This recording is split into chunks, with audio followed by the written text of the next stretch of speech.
करते संकल्प करें कि भाई श्री संतोष सागर जी महाराज ने ये सनातन धर्म का दिव्य ग्रंथ जो हमें प्रदान किया है हम उसको पढ़ेंगे, अपने जीवन में उतारेंगे। जिस तरह से महाभारत के भीषण युद्ध में भगवान कृष्ण ने अपने प्रिय सखा, अपने दोस्त मित्र अर्जुन को ही संदेश दिया था, उसको अपने जीवन में उतारते हुए उन्होंने उस भीषण परिस्थितियों में, खतरनाक परिस्थितियों में अपने जीवन में उतारकर परम लक्ष्य को प्राप्त किया और अधर्म पर धर्म की जीत हुई। ठीक उसी तरह से इसको हम अपने जीवन में उतारेंगे और अपने लक्ष्य को श्रेष्ठता से प्राप्त करेंगे। आप सभी का और भारतीय विद्या भवन इंस्टीट्यूट का हृदय से धन्यवाद, आभार। जय हिंद, जय भारत। बड़े हर्ष का विषय है। कल रात को 9 बजे ही पता चला कि अपनी स्कूल आज अपने लिए सौभाग्य का दिन है कि हमारे यहाँ पर सनातन धर्म का झंडा ऊंचा करने के लिए, गीता को जन जन के अंदर प्रवाहित करने के लिए सनातन धर्म के महाराज साहब श्री संतोष सागर जी महाराज साहब के द्वारा आप लोगों को बहुत अच्छी बातें बताई जाएंगी। हम ज़्यादा समय नहीं लेंगे। आपने धर्मेंद्र नानावटी ने अपने स्कूल का चयन करवाया, पार्षद अशोक जी शर्मा साहब, शर्मा ये ना, उनका भी मैं स्वागत करती हूँ, जिन्होंने स्कूल को अपने हृदय में विराजित किया और उन्होंने कहा कि इन बच्चों को भी ये लाभ मिलना चाहिए। बोलिए भारत माता की जय। ऐसे नहीं, युवाओं वाली जय लगाइए। बोलिए भारत माता की। ब्रेकफास्ट नहीं किया क्या सुबह सुबह का है? बोलिए भारत माता की। अभी एक पराठे की आवाज आई है, 3 खा करके आए आप।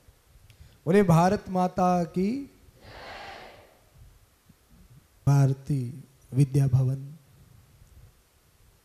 आदरणीय सरोज जी, मंच पर विराजमान सभी प्रबुद्ध जन, शिक्षकगण और मेरे सामने विराजमान सभी मेरे भाई बहन, आप सभी के चरणों में मेरा दंडवत प्रणाम। आधे घंटे का यह सत्र आपके लिए उपयोगी ही नहीं अपितु बहुउपयोगी हो सकता है। तो आधे घंटे थोड़ा सा रिलैक्स होकर के आप मेरी वार्ता को सुने। कई बच्चे मुझे दिखाई पड़ रहे हैं बहुत ही ज़्यादा टेंशन में बैठे हैं, गंभीर होकर के।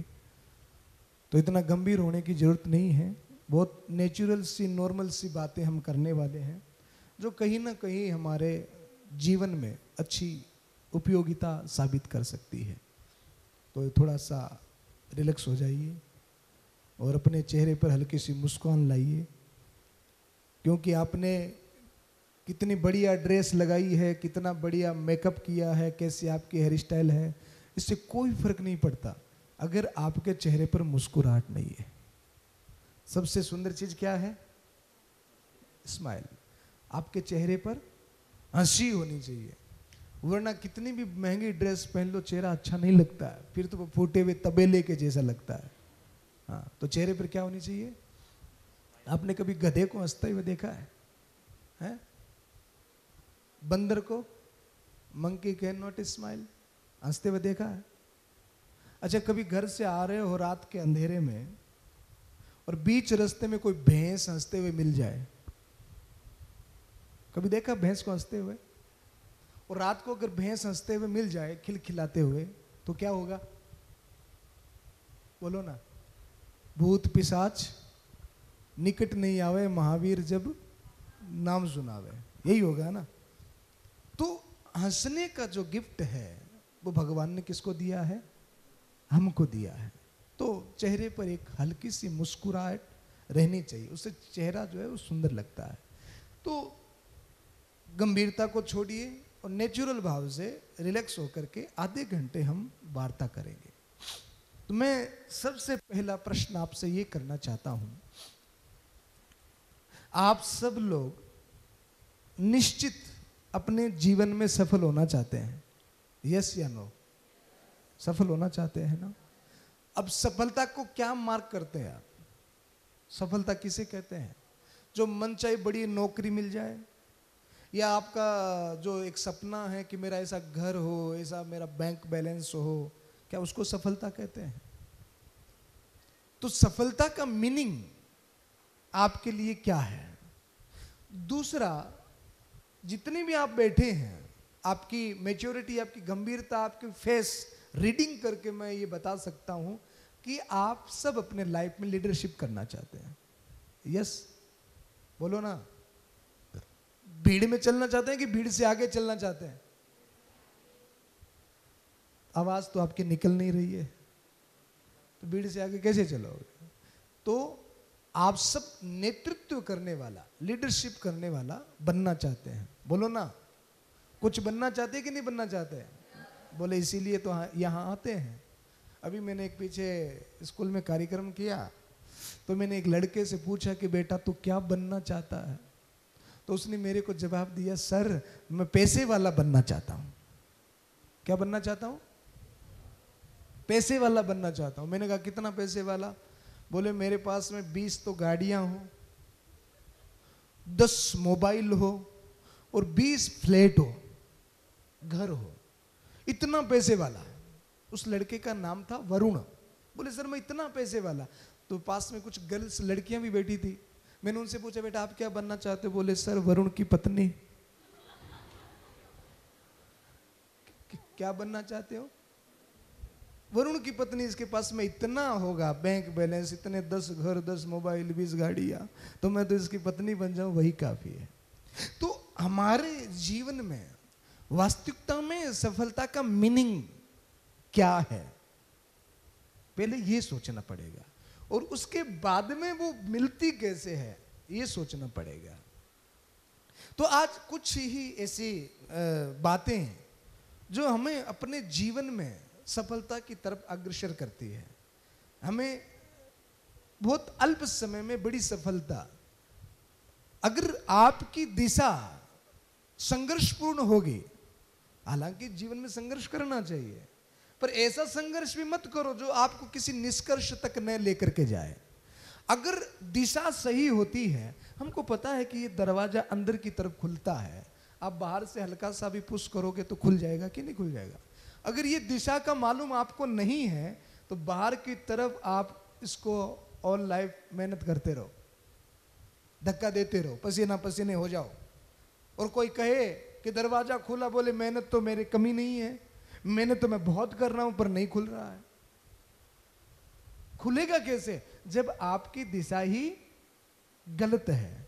अक्सर मैं आपसे एक क्वेश्चन करता हूं, जैसा भी आपको बन पड़ता है आप जवाब देना।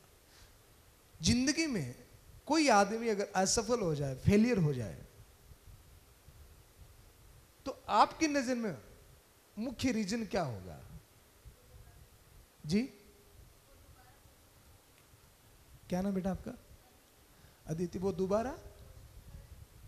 दोबारा कोशिश करे और फिर फेल हो जाए तो कंटिन्यू कोशिश करनी चाहिए। वो फेल क्यों हो रहा है, मेरा क्वेश्चन ये कि उसका कारण क्या है?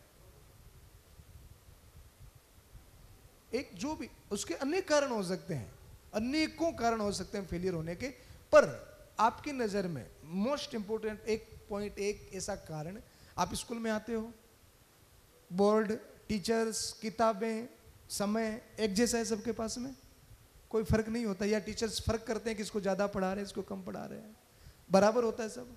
फिर भी एक पास हो जाता है, एक फेलियर हो जाता है।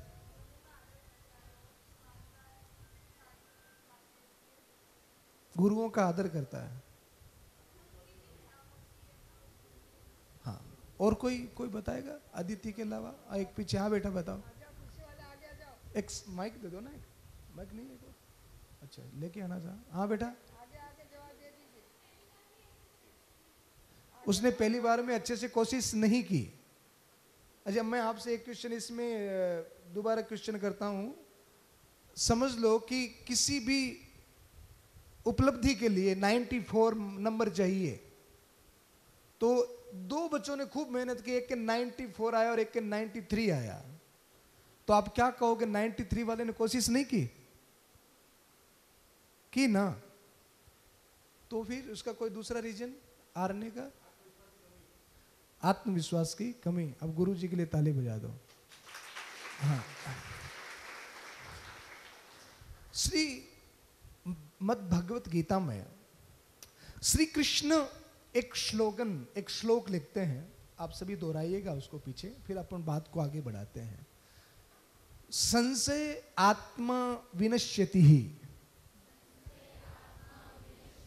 संशय आत्मा विनश्यति ही।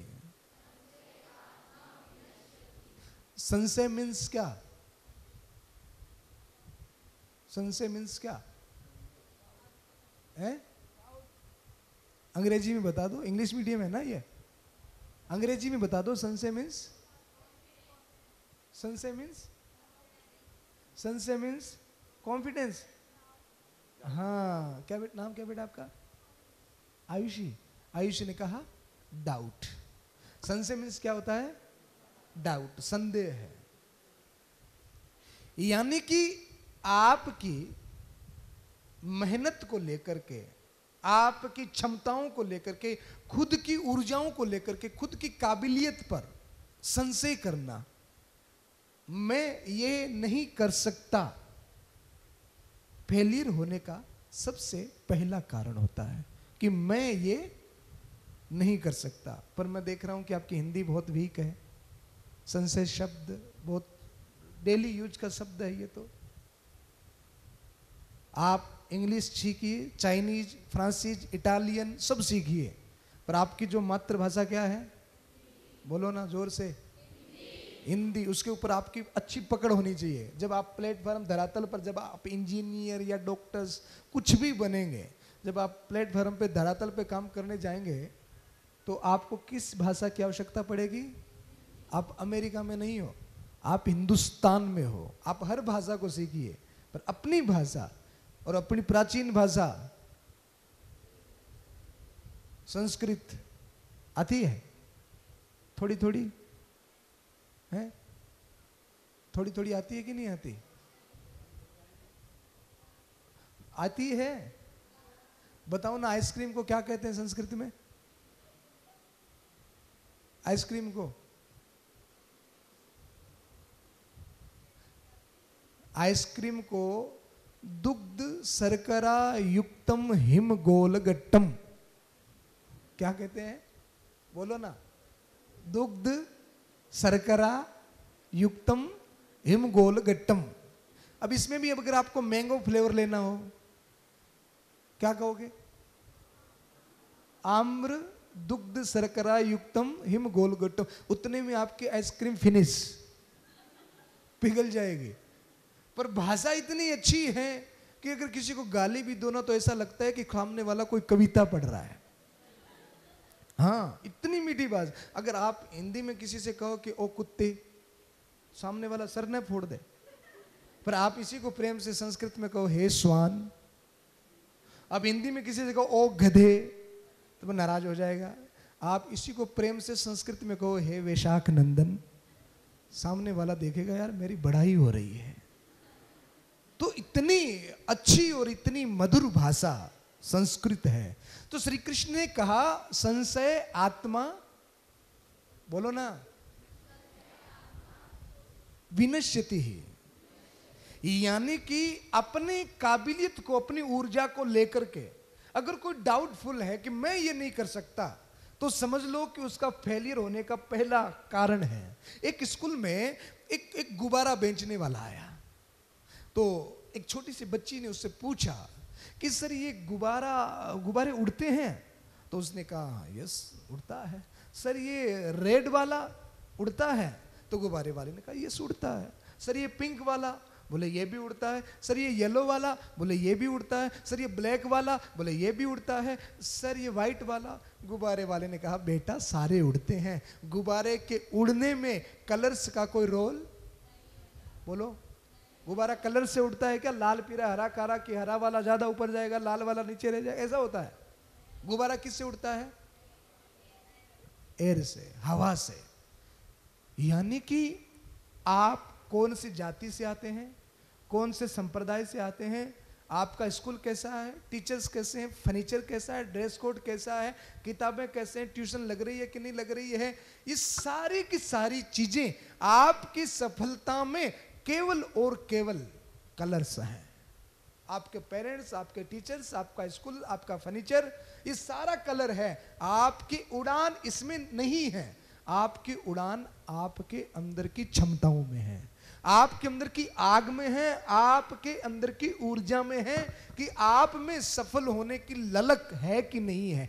आप अपने आप को किस नजर से देखते हैं और किस लेवल पर देखते हैं। आपका अपने प्रति, खुद के प्रति दृष्टिकोण कैसा है, आप अपने आप को किस रूप में देखना चाहते हैं, ये पॉइंट है। हमारे गुरुदेव हमेशा एक बात कहा करते थे कि बेटा, कोई भी आदमी अगर अपने लिए कोई भी छोटी चीज का चुनाव करता है तो वो खुद की बेइज्जती करता है, वो खुद का अपमान करता है। खुद का अपमान कैसे होता है? जब हम अपने लिए कुछ सोचते हैं कि मुझे ये करना है और वो छोटी चीज है, तो ये समझ लो कि आपने खुद ने अपने आप का अपमान किया है। यानी कि सदैव आपका लक्ष्य जो है वो बड़ा होना चाहिए, ऊंचा होना चाहिए। कितना ऊंचा? कभी संध्या समय छत पर टहल रहे हो ना, कभी 5 मिनट बैठ करके आकाश की तरफ देखना और उसकी ऊंचाई की गहराई को नापना और मन में ये संकल्प करना कि इतनी ऊंचाई मेरे को लेनी है। इतना लंबा चौड़ा आकाश, कोई स्तंभ दिखता है आपको? कोई आधार दिखता है आपको?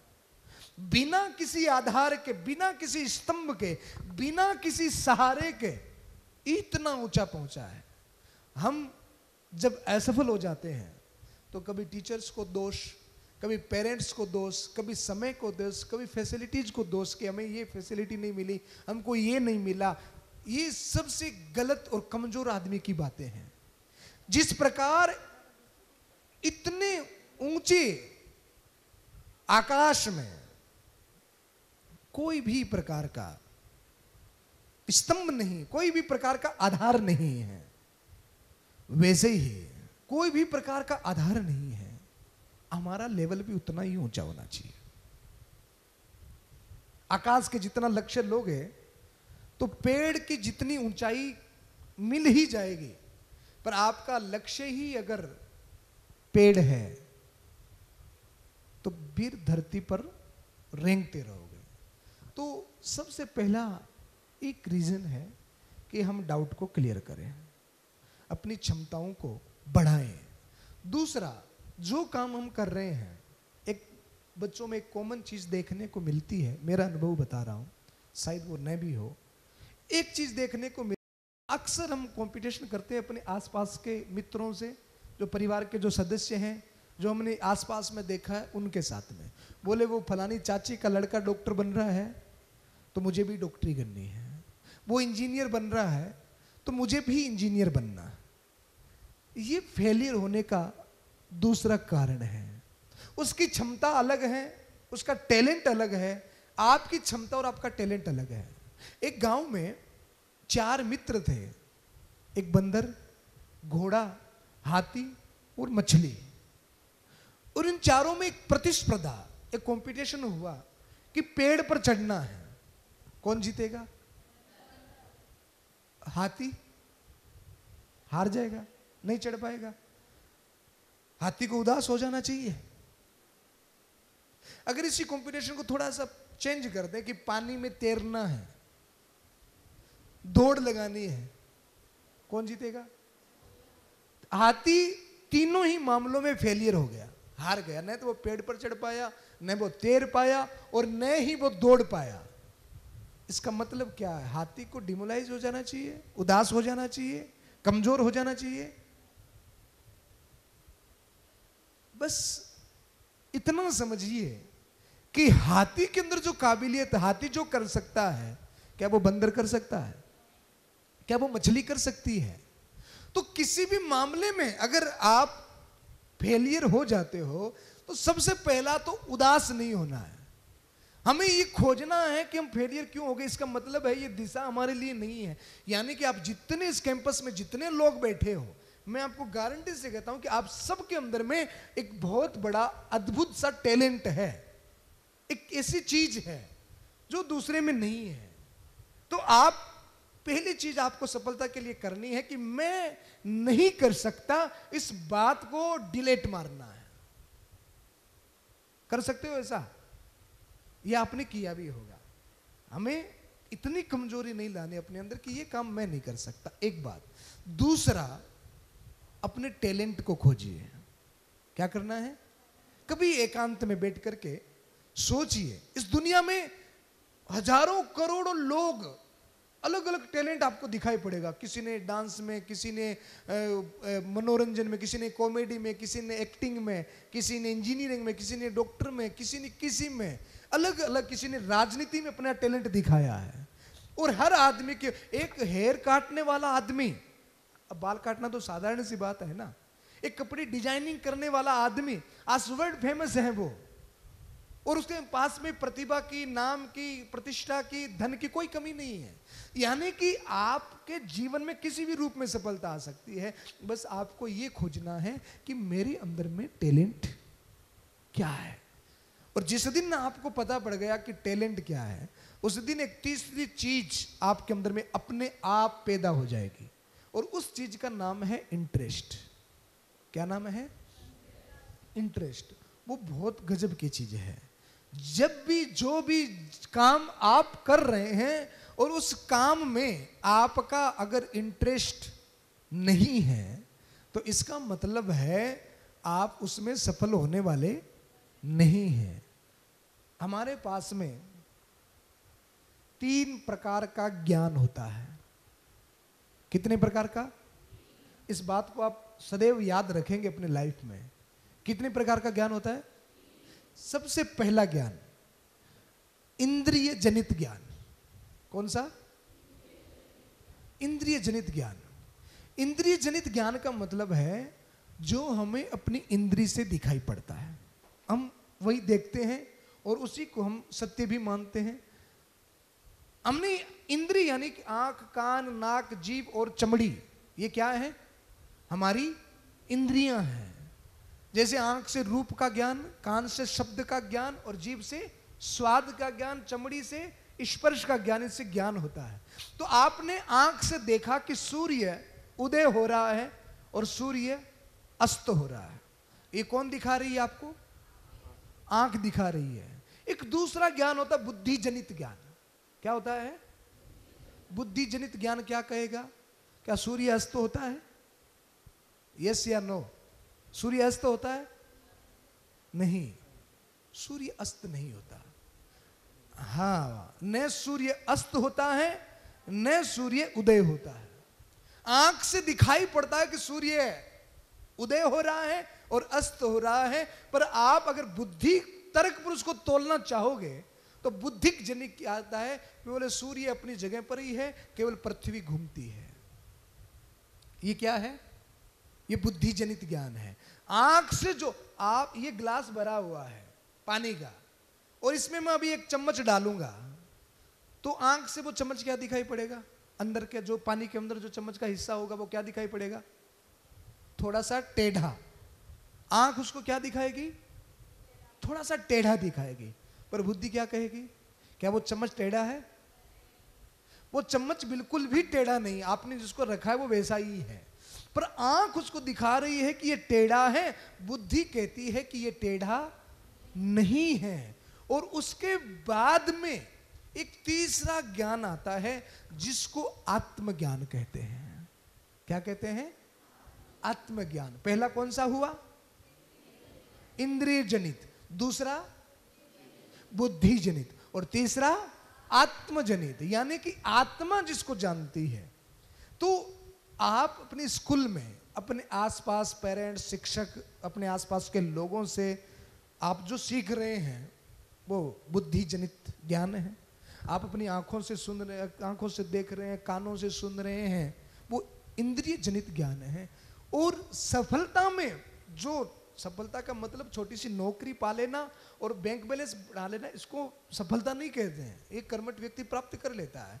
सफलता का मतलब है कि आप हर एक शिखर पर, हर एक व्यवस्था में, हर एक सिचुएशन में आप खुश हो, प्रसन्न हो, आनंद हो। हमारे जीवन का सबसे बड़ा उद्देश्य क्या है? हैप्पीनेस। यस या नो? सबका उद्देश्य क्या? मैडम का, मेरा, इनका, आपका, सबका, सर का, हम जो भी काम करते हैं किसके लिए करते हैं?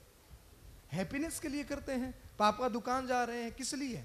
धन आएगा, दुकान अच्छी चलेगी, बच्चों को खुशी दे पाऊंगा। आप पढ़ रहे हैं, पढ़ेंगे, बुद्धि आएगी, नौकरी लग जाएगी, व्यापार करेंगे तो हमारे हैप्पीनेस जीवन में आ जाएगी। एक एक कार्य, एक एक दौड़ हमारी किसके लिए होती है? हैप्पीनेस के लिए होती है। और वो हैप्पीनेस हमको मिलती है आत्मज्ञान से।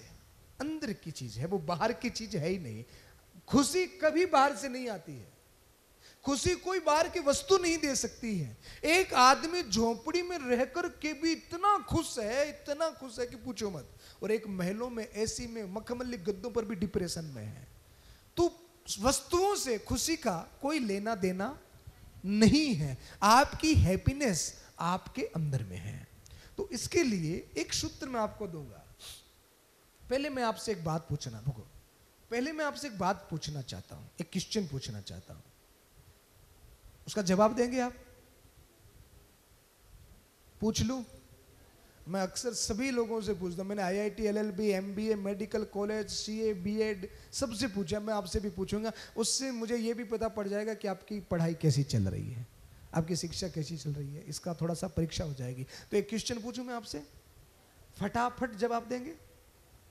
और जो फास्टली, क्विकली जवाब देगा तो उसको एक बढ़िया सा उपहार हमारे अशोक जी से मैं दिलवाऊंगा। उपहार तो होना ही चाहिए ना। तो क्विकली जवाब देना उसको। पूछूं? पीछे जो लड़के बैठे हैं, इसको मुंडी को थोड़ा सा हिलाओ यार, ये अकड़ जाएगी वरना। हाँ, थोड़ा सा इसको हिलाते रहो, यस या नो में। पूछूं? अच्छा, तो मेरा क्वेश्चन ये है कि अगर 10 लाख का चेक भरना हो तो कितना जीरो लगेगा? फटाफट बताओ। है 7 वाले हाथ ऊपर करें, राइट आंसर। 6 वाले हाथ ऊपर करें।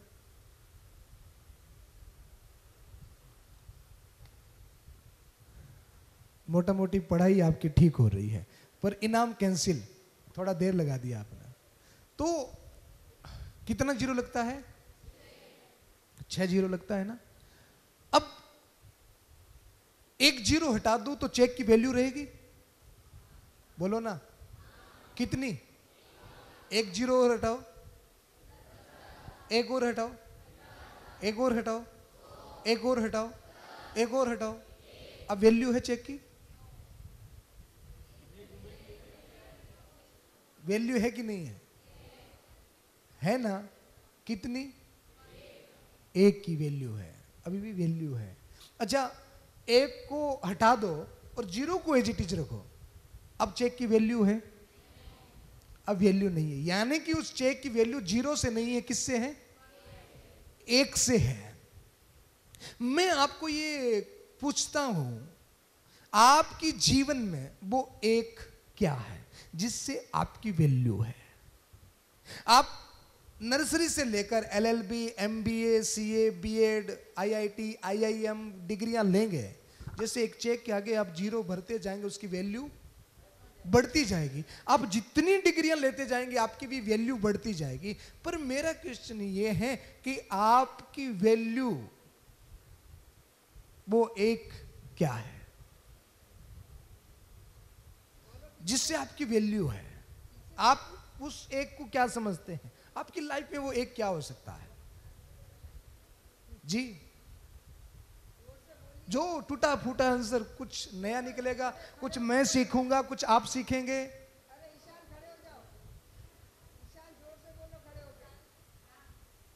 क्या? बहुत ईशान का, ईशान ही है क्या आपका नाम? ताली तो बजा दो इसके लिए, हिम्मत तो की इसने। हमारे एक क्या है वो? ज्ञान। तो ज्ञान तो आप डिग्रियां बढ़ती जा रही है आपकी।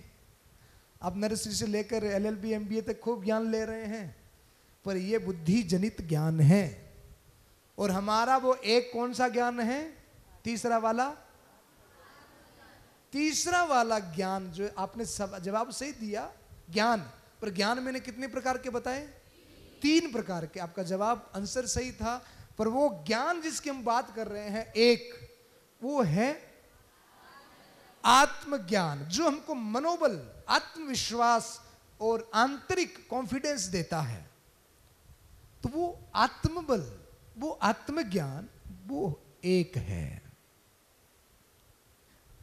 जिस कुर्सी पर हम बैठे हैं, इस कुर्सी के 4 टांगे हैं जिसके ऊपर ये टिकी है। एक टांग में निकाल देंगे तो कुर्सी गिर जाएगी। तो ये 4 टांगे ही हमारे जीवन का 4 स्तंभ हैं जो हम सबके पास में होना चाहिए। पहली टांग है बुद्धि बल की। जो आप पढ़ाई कर रहे हो तो आपके पास में बुद्धि आ रही है। आप जब छोटे थे या आपके घर में जो छोटे बच्चे हैं 2.5 साल, 3 साल, 4 साल के, वो 5 रुपए का प्लास्टिक का खिलौना देख करके रोते हैं कि नहीं रोते? बोलो ना कि हमें ये चाहिए। मम्मी कहेगी बेटा 5 रुपए का है, टूट जाएगा, क्या करेगा? पर बच्चा मानता है क्या? बच्चे को क्या करना है? वो चाहिए। और जब 4 साल के बच्चे को 5 रुपए का खिलौना मिल जाए, एक बार कभी प्रेम से उस बच्चे की आंखों में देख लेना। उस बच्चे को ऐसा लगता है कि मुझे पूरी दुनिया की सारी खुशी 5 रुपए के खिलौने में, उस बच्चे को यह लगता है कि मानो मुझे लाइफ की पूरी खुशी मिल गई।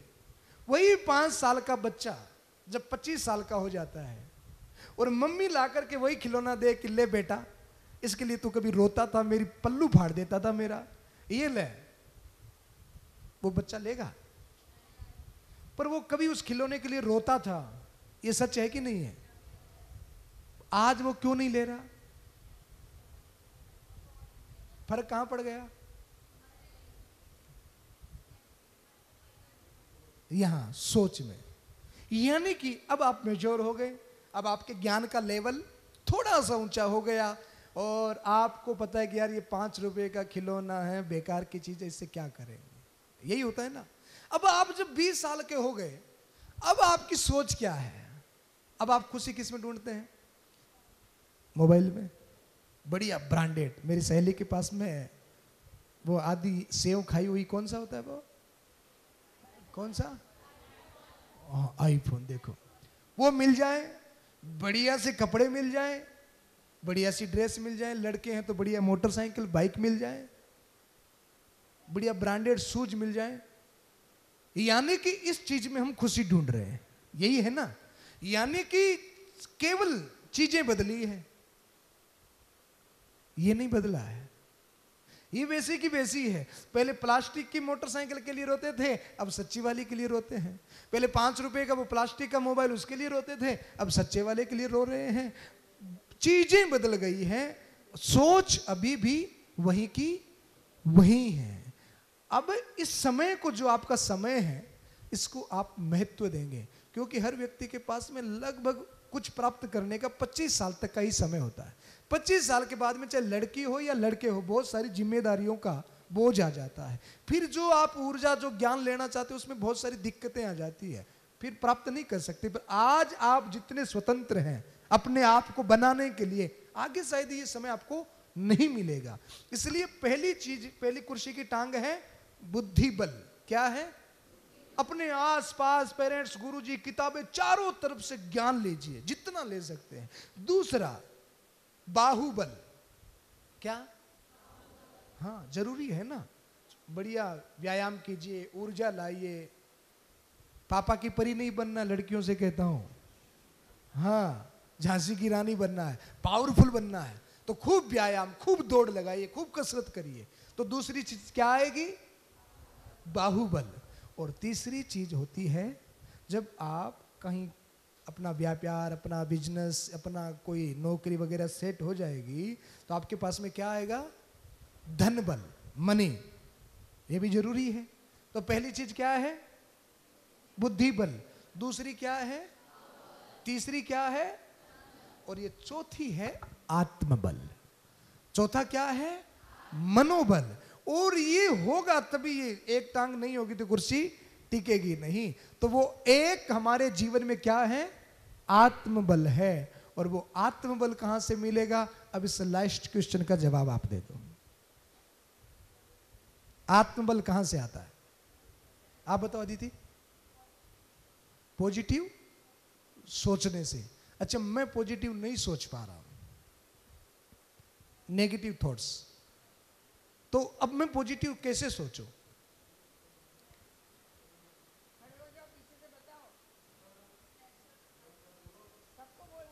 आत्मबल कैसे मिलता है, मेरा प्रश्न है।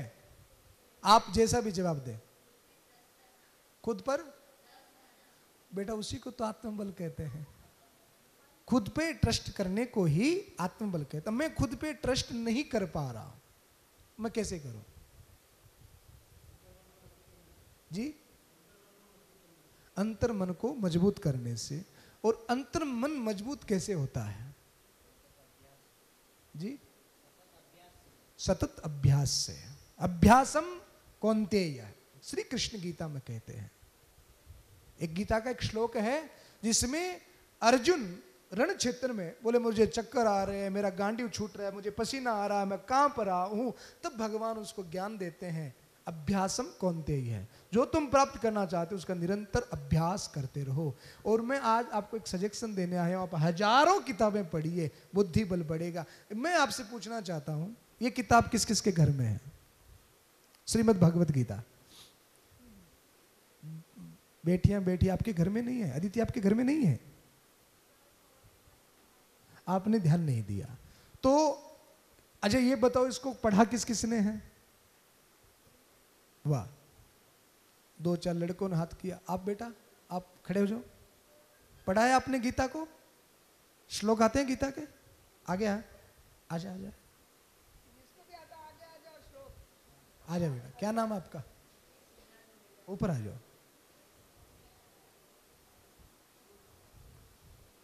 क्या नाम है? शिवराज। आपको गीता आती है? जी है ना जी। श्लोक आते हैं आपको? 1-2? एक भी नहीं आता?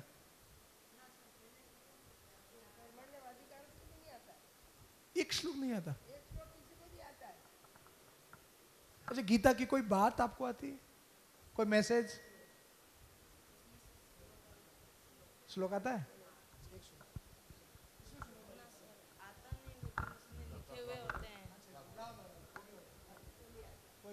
बहुत बहुत सुंदर, ताली बजाओ। इसने हिम्मत तो की कम से कम।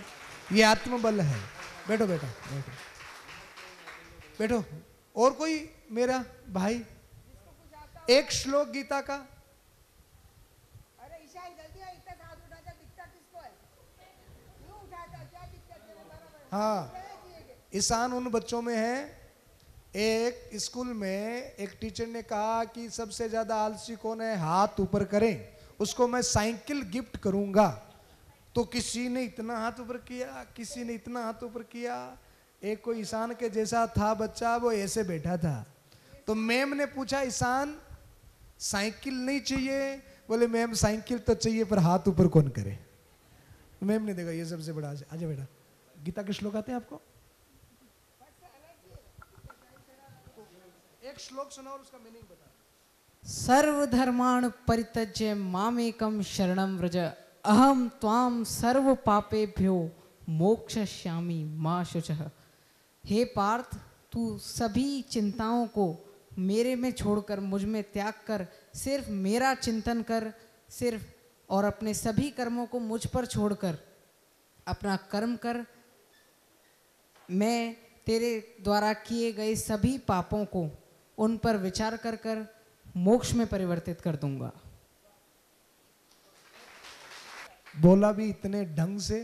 और कोई मेरी बेटी, किसी को आता है बहन को?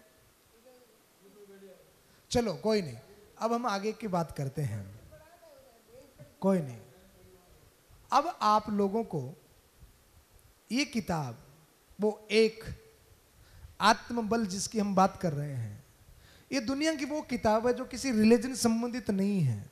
दुनिया की टॉप मोस्ट यूनिवर्सिटी में 128 देशों में एक किताब हर एक भाषा में पढ़ाई जाती है, चाहे वो इटालियन हो, फ्रांसीज हो, चाइनीज हो, उर्दू हो, अंग्रेजी हो, हिंदी हो, संस्कृत हो, हर एक भाषा में पढ़ाई जाने वाली एकमात्र पूरे वर्ल्ड की किताब है जिसका नाम है श्रीमद् भगवत गीता।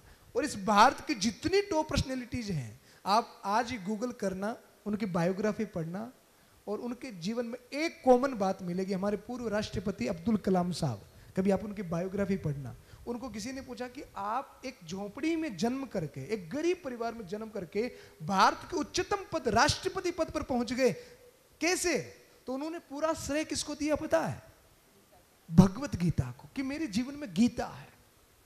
ये वो ताकतवर किताब है जो आपके मनोबल को बढ़ा देती है, आपको आत्मज्ञान प्रदान करती है। तो मैं आपसे सिर्फ ये निवेदन करना आया हूं कि आप अपने जीवन को लेकर वास्तविकता में गंभीर हैं और अपने आप को एक उच्चतम शिखर पर देखना चाहते हैं, तो अपने हजारों किताबों के साथ में इस एक किताब को सम्मिलित करिए, तो आपका आत्मबल ऊपर शिखर तक को होगा। तो मैं आपसे कहूंगा, आज ये किताब मैं आपको गिफ्ट दूं तो आप स्वीकार करेंगे? कौन कौन लेगा? ये किताब गिफ्ट करूं तो देखो हाथ ऊपर, लड़कियां तो ऐसे पूरा हाथ ऊपर करना पड़ेगा अगर चाहिए तो। आप ये लेंगे? आप लेंगे बेटा? क्या करेंगे? क्या करेंगे? पक्का? प्रॉमिस? कौन कौन पढ़ेगा इसको? पक्का? ये तो नहीं करोगे कि घर ले जाकर के दादी से कहो कि लो दादी मैं क्या लाई हूं, ऐसा तो नहीं करेंगे ना। अगर वास्तविकता में आप अपने को लेकर के गंभीर हैं तो आप इसको जरूर पढ़ेंगे। ये छोटी सी किताब है पर ये दुनिया की सबसे पावरफुल बुक है, सबसे मनोचिकित्सक किताब है। तो आप पढ़ेंगे इसको, एक बार पूरा पूरा हाथ ऊपर करना पड़ेगा, ऐसा काम नहीं चलेगा आलस्य से। पक्का? तो 2 महीने के बाद मैं वापिस बांसवाड़ा आऊंगा। मैडम आपके स्कूल में आ सकता हूं? तो 2 महीने के बाद में मैं यहां वापस आऊंगा। इस किताब को मैंने ओनली 15 दिनों में याद किया। कितने दिनों में? 15 दिनों में। और मैं आपको 4 गुना समय देता हूं, हालांकि आप मेरे से बहुत ज्यादा बुद्धिमान हैं। 2 महीने का समय, 4 गुना समय। पढ़ेंगे इसको 2 महीने में याद करेंगे? रोज 15 मिनट दोगे ना तो भी 2 महीने में तो पूरी कंप्लीट हो जाएगी, याद हो जाएगी ये। तो 2 महीने के बाद में आकर, आज तो मैंने इसकी इंपॉर्टेंस आपको बताई है, 2 महीने के बाद में आकर हम इसके ऊपर चर्चा करेंगे। किसके ऊपर चर्चा करेंगे? आप इसमें से मेरे को सवाल करना, मैं आपको सवाल करूंगा गीता में से। आप इसके लिए तैयारी करेंगे? बोलो, किसके ऊपर चर्चा करेंगे? अच्छा एक बात और बता दूं, ये बहुत ही बोरिंग सी है। कितनी बोरिंग है? एक पन्ना खोलेंगे ना आप, कर्मेंद्रियाणि संयम या आस्ते मनसा स्मरण, अरे क्या लिखा है, छोड़ो यार, परेशान हो जाओगे।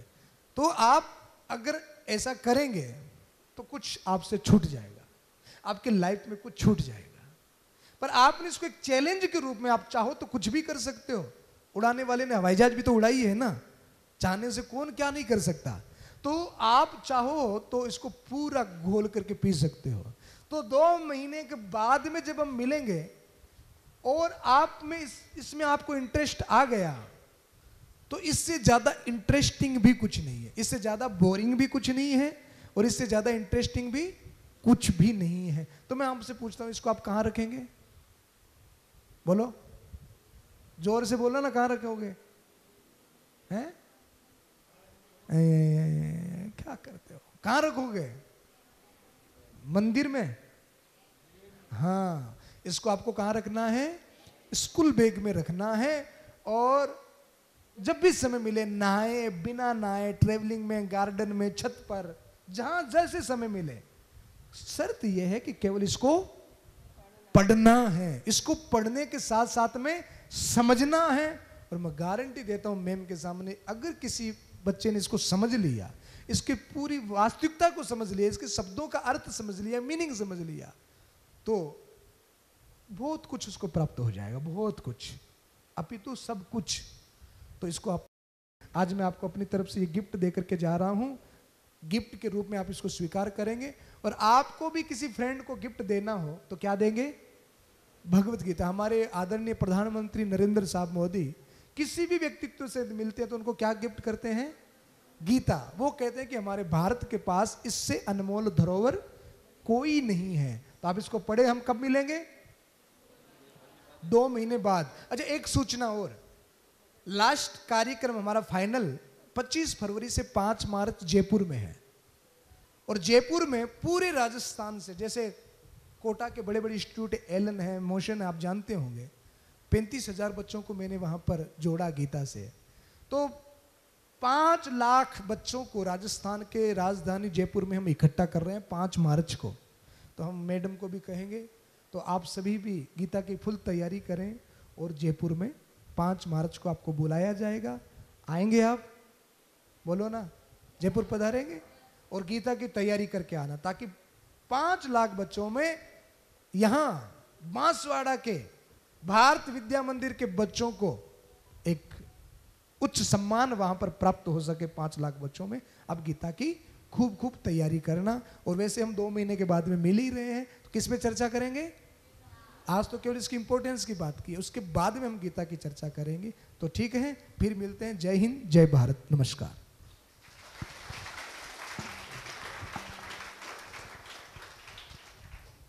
निवेदन करूंगा पूज्य भाई श्री संतोष सागर जी महाराज से कि परम आदरणीय सरोज बहन जी का अभिनंदन स्वागत करें।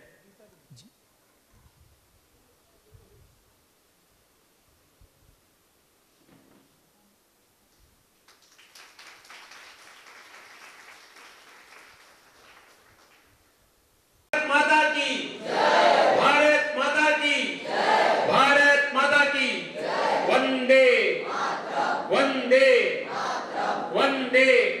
संकल्प करें कि भाई श्री संतोष सागर जी महाराज ने ये सनातन धर्म का दिव्य ग्रंथ जो हमें प्रदान किया है, हम उसको पढ़ेंगे, अपने जीवन में उतारेंगे। जिस तरह से महाभारत के भीषण युद्ध में भगवान कृष्ण ने अपने प्रिय सखा, अपने दोस्त मित्र अर्जुन को ही संदेश दिया था, और उसको अपने जीवन में उतारते हुए उन्होंने उस भीषण परिस्थितियों में, खतरनाक परिस्थितियों में अपने जीवन में उतारकर परम लक्ष्य को प्राप्त किया और अधर्म पर धर्म की जीत हुई। ठीक उसी तरह से इसको हम अपने जीवन में उतारेंगे और अपने लक्ष्य को श्रेष्ठता से प्राप्त करेंगे। आप सभी का और भारतीय विद्या भवन इंस्टीट्यूट का हृदय से धन्यवाद, आभार। जय हिंद, जय भारत।